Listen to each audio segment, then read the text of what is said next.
Currently, we're in the spectacularly beautiful Swan Valley. Looking straight ahead here to the north, you can see Swan Lake in the distance.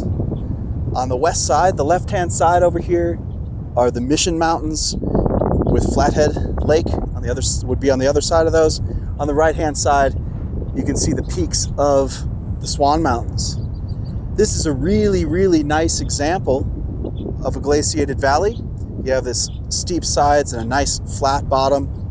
You look up into the ranges, especially here on the east side, you can see the Swan Range. You have U-shaped glaciated valleys with some jagged peaks. And so the two main forces in shaping this valley, first was during the Eocene times, about 50 million years ago. You had the crust of North America splitting apart a bit, extending, and so you had a lot of normal faulting.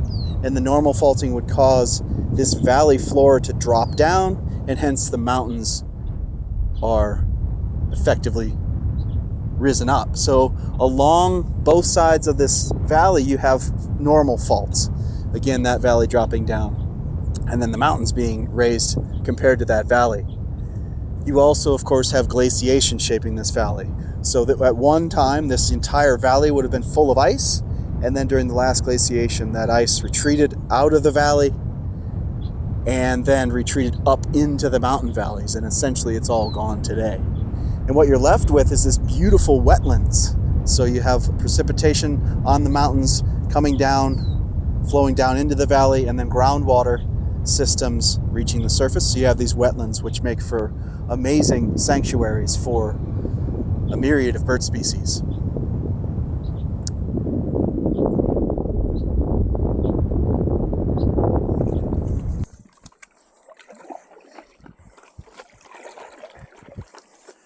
So now we're out on the absolutely stunning Holland Lake. You look down, it's a very shallow lake, and it's formed by a number of processes. So first, of course, the valley was formed through tectonics, normal faulting. So straight ahead of us, beneath those beautifully sculpted peaks, would be the normal fault right along the range front. So that's what formed the big mountains as the valley floor dropped. And then those mountains and the valley were both glaciated. And so we have glaciers carving the peaks and also flattening this valley and depositing rubble, all the sediments it bulldozed as it was coming down the slopes. And so if you look straight ahead to the peaks, and then on the right-hand side especially, that mound with the trees on it, that linear mound with the trees on it, is a glacial moraine. And that's why the lake is here. So you can see Holland Falls straight in front of us. That's the input to the lake from the seasonal snowmelt. And so that's what's filling up the lake. And there is a little overflow stream down to the right. But because of that moraine, we now have this beautiful lake beneath the Swan Mountains. Just a wonderful spot.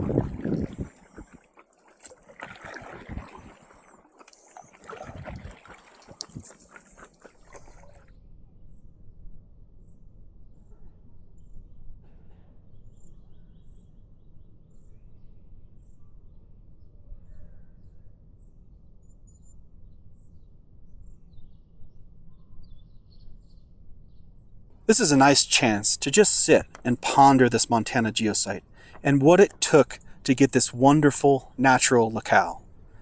Of course, the main architects are the colossal forces of tectonics happening on a continental scale, and glaciation when we had a much different climate. As well, we have the relentless effects of erosion, daily and yearly weather patterns creating the conditions to break down the rocks and make soils that create the environment for these big, beautiful trees, which in turn enhance the soils and oxygenate the atmosphere, allowing for life as we know it. It is often good to ponder how geology is the bedrock on which all life is based, and how the geology of Montana links the animate with the inanimate worlds.